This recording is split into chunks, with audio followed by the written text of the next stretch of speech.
Chères auditrices, chers auditeurs, bonjour. Vous êtes dans Carnot Inside, le podcast qui éclaire le présent et le futur de la recherche, porté par le réseau des Carnot, la première force de recherche publique mobilisée pour l'innovation des entreprises. En quelques chiffres, le réseau des Carnot fédère 35 000 professionnels de la recherche au sein de 39 instituts labellisés par le ministère en charge de la recherche. Il représente 55% de la R&D financée par les entreprises à la recherche publique française et lance chaque année une centaine de startups technologiques. Rien que ça. À travers ce podcast, nous mettons en lumière des parcours, des innovations et des recherches qui transforment notre société. Aujourd'hui, focus sur une alternative prometteuse au plastique, une résine biosourcée révolutionnaire. Pour en parler, j'ai l'honneur de recevoir deux invités de marque qui ont la particularité de porter le même prénom. Sylvain Maillard, CEO de l'entreprise Signia, leader européen de l'étiquette adhésive en relief, et Sylvain Caillol, directeur de la recherche au CNRS, expert dans la réduction de l'impact environnemental du plastique. Vous êtes lauréat du prix Carnot de la recherche partenariale avec une PME ou ETI, et bravo à tous les deux. Alors, vos parcours respectifs sont impressionnants, j'en ai juste essaimé des petites graines. Est-ce que vous pouvez nous les résumer en quelques mots? Sylvain M, pour commencer, je vous donne la parole. Oui, bonjour. Je suis dirigeant de la société Signia, donc spécialisée dans l'étiquette adhésive en relief, qu'on appelle vulgairement le doming. On est leader européen dans ce domaine et on est industriel donc dans l'impression, puisqu'on est avant tout imprimeur. Je suis aussi dirigeant d'autres industries telles que de la communication visuelle, grand format, ou encore récemment maintenant avec une entreprise de recherche dans la résine, puisque c'est le sujet d'aujourd'hui. Tout à fait. Et Sylvain C, vous avez la particularité d'être dans le réseau Carnot depuis un petit moment. Est-ce que vous pouvez nous raconter? J'ai eu la chance de rentrer dans les Carnot quand ils se constituaient, en 2007, parce que je suis rentré au CNRS en 2007, après un parcours dans l'industrie, donc dans une entreprise qui s'appelait Ron Poulenc, puis Rhodia pour les plus anciens, parce que on a quelques années. Donc j'ai plusieurs postes dans l'industrie. Et puis en 2007, j'ai rejoint le CNRS au moment où les instituts Carnot se constituaient et j'ai participé au montage, à la création de notre institut Carnot à Montpellier, qui a changé de nom depuis.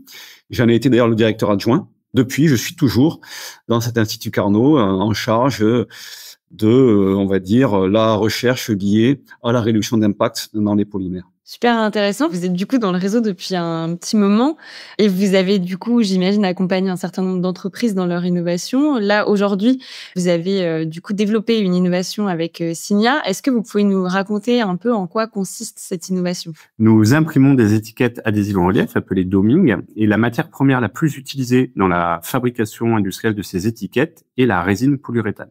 Nous sommes une entreprise, une industrie très engagée. Nous sommes, pour les citer rapidement parce que c'est important, Imprimever évidemment, mais Global Compact, ISO 26000, la norme RSE mondiale, l'ISO 14001, la norme environnementale, et EcoVadis Platinum, dont on fait partie du top 1% des entreprises industrielles dans la communication visuelle les plus responsables au monde.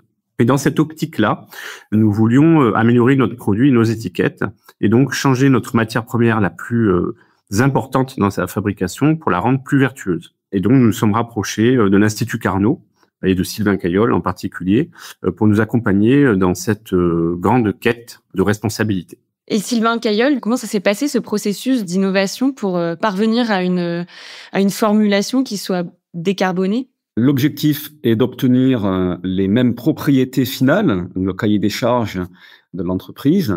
Et donc, on a travaillé sur l'identification et l'élaboration de nouvelles matières premières, toutes issues de ressources renouvelables, donc en dehors du pétrole, et la mise en place du bon mélange dans les bonnes proportions, dans les bonnes conditions pour que, en fait, il y ait une réaction qui se passe et qu'on puisse aboutir à ces étiquettes en relief à partir de ces matières premières d'origine renouvelable avec toutes les mêmes caractéristiques, je dirais, de transparence, de fluidité, de rigidité attendues. Et donc voilà, là, il y a besoin de faire un peu de chimie, de connaître un peu la matière, comment elle réagit, comment elle se comporte. Et c'est ça qu'on a réussi à faire avec notre partenaire industriel. Et aujourd'hui, justement, du coup, vous êtes parvenu à créer cette solution de manière relativement industrielle. Comment vous êtes passé finalement du labo à l'échelle, Sylvain M? Nous sommes parvenus à arriver à l'échelle industrielle. D'abord, il y a eu beaucoup de phases de prototypage, beaucoup de tests de résine qui ont été testés sur nos machines, sur lignes de production, pour s'assurer qu'elles respectaient bien le cahier des charges, notamment en fluidité pour passer dans les machines. Et ensuite, nous en avons sélectionné 3 que nous avons pu fabriquer de manière industrielle grâce au ChemLab de l'Institut Carnot, donc ici à Montpellier. Puis nous avons pu adresser ces prototypes ensuite réalisés avec cette première résine industrielle réalisée ici à nos grands comptes de la cosmétique. Ce qui est intéressant aujourd'hui, c'est que nous sommes passés du labo à la phase industrielle aussi grâce au labo.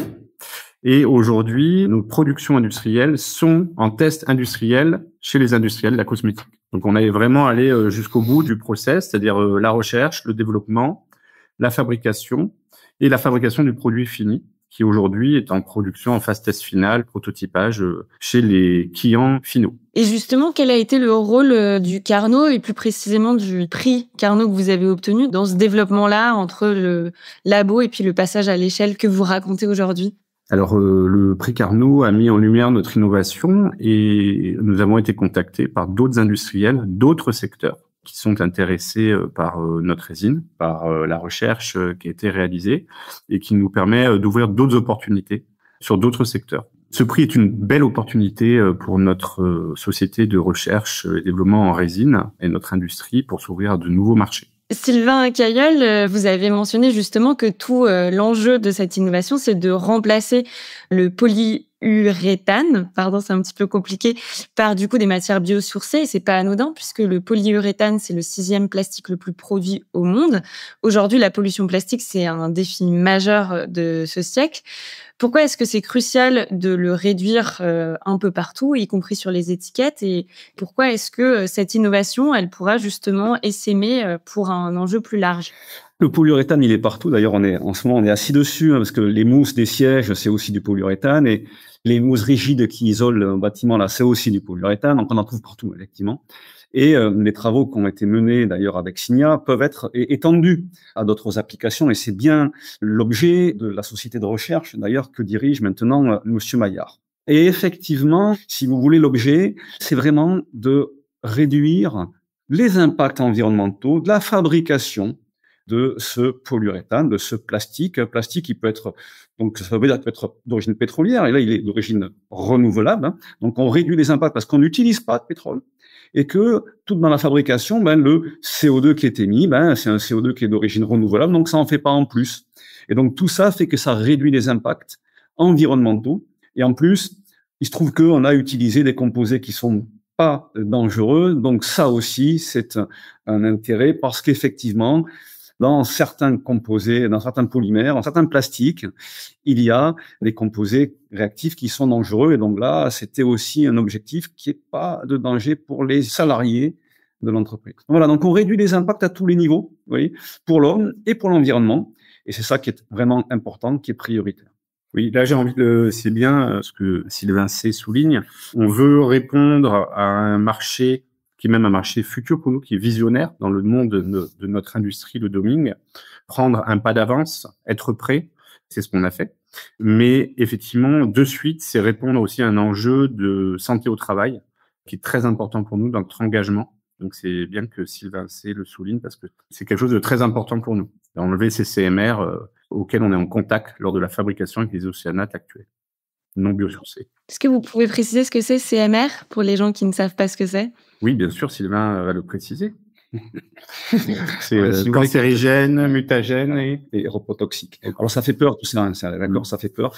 Quand on fabrique certains plastiques, effectivement, comme il y a une réaction qui se produit, donc voilà, parce que on utilise des composés réactifs, et s'ils sont réactifs, ils réagissent aussi avec le corps, et donc ils peuvent avoir des effets négatifs. Et donc toute la difficulté dans le travail qu'on a fait, c'est d'utiliser des composés moins réactifs, donc beaucoup moins dangereux, ou pas dangereux, mais d'arriver quand même, au final, aux matériaux. Et tout ça en utilisant des composés d'origine renouvelable. Ça ne veut pas dire que parce que c'est renouvelable ou parce que c'est naturel, c'est pas dangereux, vous avez des pierres poisons qui sont naturelles, d'accord? Voilà. Donc, c'est-à-dire que c'est vraiment un choix raisonné qui est effectué, un travail d'identification que j'ai mentionné, de choix, pour choisir des composés naturels, pas dangereux, mais arriver quand même à les faire réagir ensemble pour avoir un matériau qui corresponde aux propriétés attendues par Signia et ses clients.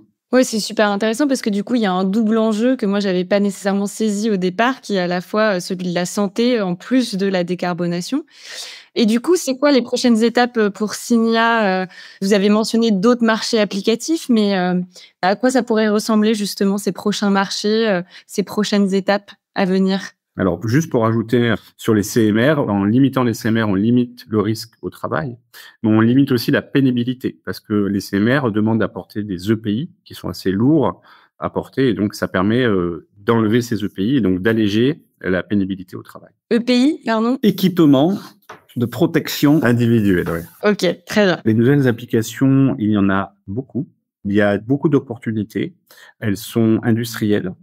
Mais aujourd'hui, il est difficile pour nous de les citer parce que ça reste confidentiel. C'est dommage, hein. On reste un petit peu sur notre fin. On va nous réinviter au prochain podcast l'année prochaine. Ce que je peux vous dire, en tout cas, typiquement, on est aussi en train de travailler sur la fabrication des mêmes résines ou des mêmes étiquettes à partir de matériaux issus du recyclage de plastique. D'accord. Là aussi, pour utiliser une approche de circularité économique, donc que vous connaissez bien évidemment, dans les enjeux du recyclage, comment on peut utiliser, je sais pas moi, des bouts de mousse qui ont déjà été utilisés pour en faire des étiquettes dans une deuxième vie. Donc on travaille aussi là-dessus. C'est d'autres propriétés, voilà, mais c'est des choses sur lesquelles on travaille aussi avec la société Signia. Très clair. Et du coup, peut-être pour conclure, vous, Sylvain Cailleul, vous l'avez rappelé au début de l'épisode, vous avez la particularité de faire partie du réseau depuis 2007, donc depuis un petit moment maintenant. Quelles sont pour vous les prochaines étapes aussi au sein du réseau Carnot? Qu'est-ce que vous envisagez pour la suite, pour continuer finalement à booster l'innovation des entreprises comme Signia? Là, c'est un super éclairage, un coup de projecteur qui est mis sur des travaux qui ont été effectués en partenariat avec la société Signia. On continue de travailler avec d'autres entreprises dans d'autres secteurs, d'autres applications. Donc, au sein de l'Institut Carnot, en fait, on va continuer à faire ça avec toutes les typologies d'entreprises, des grands groupes, des PME, des ETI. On va les retrouver lors des rendez-vous Carnot, bien évidemment, un rendez-vous annuel, un rendez-vous de l'innovation. Et d'ailleurs, ça fera partie aussi des success stories que l'on va pouvoir présenter. Si vous voulez, ce qui est important, je pense, c'est de pouvoir communiquer auprès des entreprises en leur disant « c'est possible ». Venez rencontrer des gens dans les instituts Carnot. L'innovation, c'est aussi pour vous et ça marche. Monsieur Maillard, Sylvain M l'a dit, si vous voulez, on est allé de l'idée jusqu'à le produit en phase industrielle en 3 ans. Donc, c'est faisable. C'est le message qu'on essaie de faire passer pour que les entreprises se disent « mais c'est aussi pour moi, c'est possible ». Je pense que ça, c'est important et c'est ce message-là que l'on essaie de donner depuis 2007 que je suis rentré dans les instituts Carnot quand ils ont été constitués. Et je voudrais rajouter quelque chose, c'est qu'en fait, comment c'est arrivé cette idée? C'est qu'en passant le label Lucie ISO 26000, on a eu les félicitations du jury il y a 6 ans et ils nous ont dit mais à quand la résine biosourcée? Donc nous sommes allés voir nos fournisseurs de résine et on leur a dit on veut de la résine biosourcée. Ils nous ont dit c'est impossible. Nous ne savions pas que c'était impossible. Nous avons décidé de le faire. Et avec l'Institut Carnot. Moi, ce que je retiens de votre conclusion, c'est qu'effectivement, c'est possible. Et puis, en plus, ça peut être très rapide parce que 3 ans entre une idée et un passage à l'échelle, c'est quand même vraiment hyper impressionnant. Alors, merci à tous les deux, Sylvain Maillard et Sylvain Cailleul, pour cet échange inspirant et riche d'enseignements. Et pour les auditeurs et les auditrices, je vous dis à très bientôt pour un prochain épisode.